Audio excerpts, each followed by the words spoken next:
Bonjour Raphaël. Bonjour. Alors Raphaël, les 13 premières années de ta carrière étaient dans le domaine des finances, d'abord chez HSBC et puis chez EY. Et après un passage d'un an dans une jeune société spécialisée dans les vins et spiritueux, tu as créé ta propre start-up, MoneyWalkie. Le Walkie est un moyen de paiement sans contact, principalement destiné aux enfants, et offrant un moyen simple et sécurisé aux parents d'initier leurs enfants à la gestion de budget. Alors, le Walkie, en quelques mots, qu'est-ce que c'est? Et quelle a été l'inspiration derrière ce projet? Alors en fait, le Walkie, c'est plutôt bien résumé. C'est un tout petit objet qui se présente sous la forme d'un petit galet qui tient dans la main et qui peut se revêtir de petites coques qui vous permettent de personnaliser l'expérience autant que vous le voulez. Donc voilà, on a créé toute une série de petites coques qui vont du perroquet jusqu'au panda et qui est un moyen de paiement qui permet de réaliser des achats du quotidien chez n'importe quel commerçant physique, dès lors que celui-ci est équipé d'un terminal de paiement sans contact. Et le tout est relié à une application qui est embarquée sur le téléphone portable du parent. Donc, le parent peut, depuis cette application, recharger avec sa carte bancaire ou par virement le petit porte-monnaie de son enfant et suivre en temps réel l'ensemble de ses dépenses. C'est-à-dire qu'à chaque fois que son enfant va faire une opération, va aller acheter un pain au chocolat, il va recevoir automatiquement une petite notification qui lui indique quelle a été l'opération.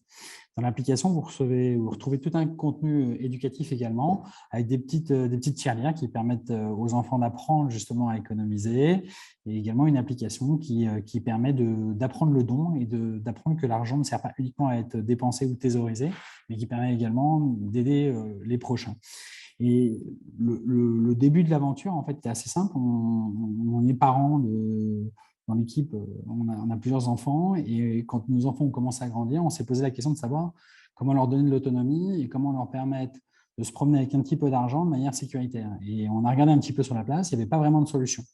On voulait absolument que ce soit quelque chose de simple, qui permette d'éviter qu'ils soient perdus, qu'ils ne puissent pas se le faire voler et qui leur permette d'avoir cet argent à disponibilité et qu'on puisse leur charger surtout, même quand ils n'étaient pas avec nous. Donc, comme on n'a pas trouvé de solution, on est parti un peu dans une création purement et simplement de MoneyWalkie qui permet de combler tous ces problèmes-là et qui permet également de sensibiliser les enfants à l'apprentissage de la consommation responsable et de les sensibiliser à l'apprentissage de la gestion d'un budget, de l'économie, pour savoir comment marche un petit peu cette économie digitale. Merci Raphaël, c'était clair et on comprend bien l'importance et l'intérêt de cet objet. MoneyWalkie, nous avons vu, était partenaire de la dernière opération Pièce jaune. Et quel rôle joue MoneyWalkie dans ce type d'opération? Alors, comme je l'indiquais, on avait une volonté très forte, celle d'expliquer aux enfants qu'on pouvait faire des choses intéressantes aussi avec l'argent, et notamment d'aider son prochain. Donc, on a cherché à s'adosser à des causes et à des partenaires qui aient des causes importantes pour nous. Donc, la première auquel on a pensé assez naturellement, c'était celle de la Fondation des hôpitaux, qui accompagne les enfants hospitalisés ainsi que leurs accompagnants, donc en mettant en place des projets pour faciliter leur vie quand ils sont hospitalisés, mais également pour permettre aux accompagnants de dormir auprès de leurs enfants quand ces derniers sont immobilisés.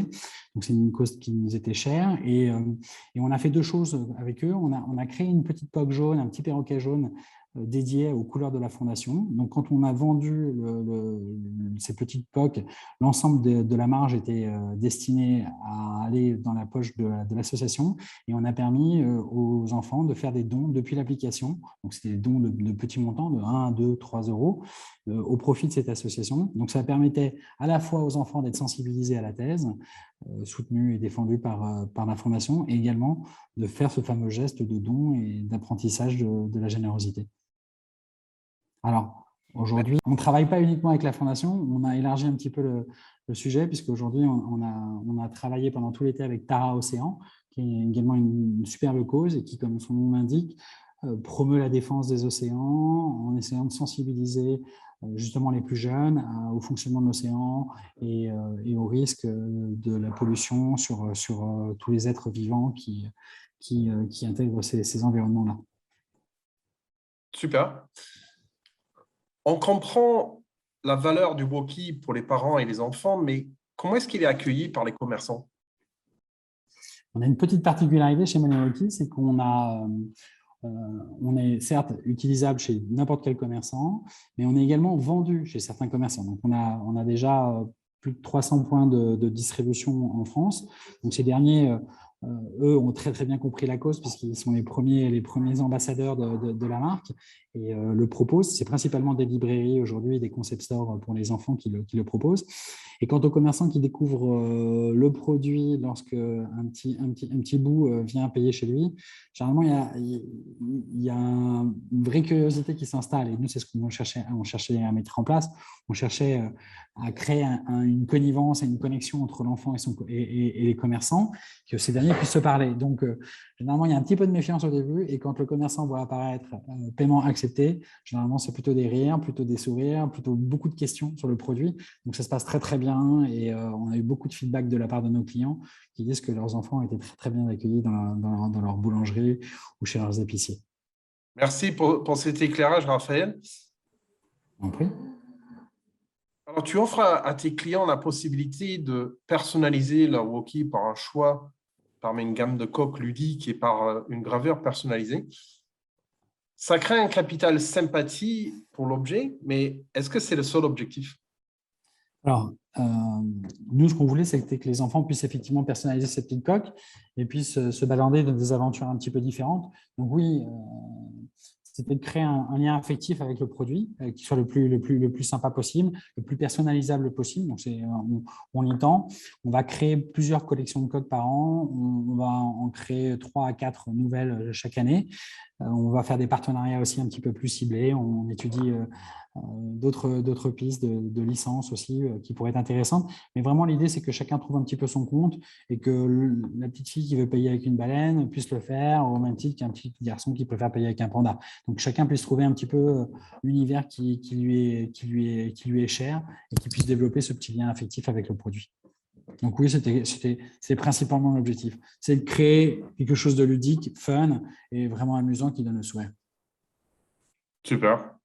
Tu as ta deuxième expérience de startup et MoneyWalkie est dans sa 3e année. Est-ce que tu as des conseils à donner à des startupeurs en herbe? Bonne question. Le choix de ses actionnaires. Je pense que c'est une des choses qui revient très souvent, mais qui est très, très vrai. Être vigilant sur les bonnes personnes qui doivent vous accompagner. Il n'y a rien de plus important que d'avoir des actionnaires en qui on puisse avoir confiance et avec lesquels on trouve le bon équilibre. Je pense que c'est ce qui a été toujours le plus difficile dans toutes les aventures, et même auprès des gens que je connaisse qui ont monté d'autres startups. C'est le sujet dont on parle très, très souvent. Bien répartir le capital en fonction de la valeur ajoutée de chacun et de le faire de manière équitable et juste. C'est à mon avis le plus important.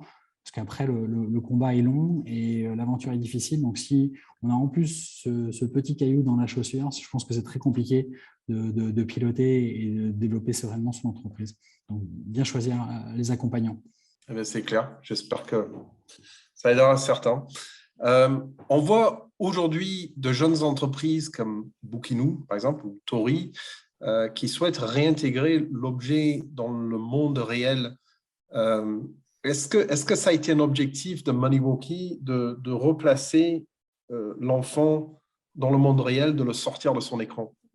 Nous, on voulait un peu le meilleur des deux mondes. Donc, on essaie de capitaliser sur l'objet en tant que tel, parce qu'on pense que c'est quelque chose qui a beaucoup de sens et auquel tout le monde est très, très attaché. Et de l'autre côté, on voulait également aller chercher le meilleur de la nouvelle technologie en permettant à un enfant de pouvoir suivre ses dépenses. Donc, on pense que les deux se marient plutôt bien et ont plutôt du sens.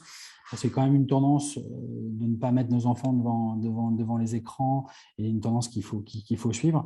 Mais je pense qu'il faut aussi qu'on leur apprenne progressivement à utiliser les écrans sereinement. Donc, nous, on fait un peu les deux et on est très contents et les gens sont très, très, très contents de revenir à un objet physique en définitive.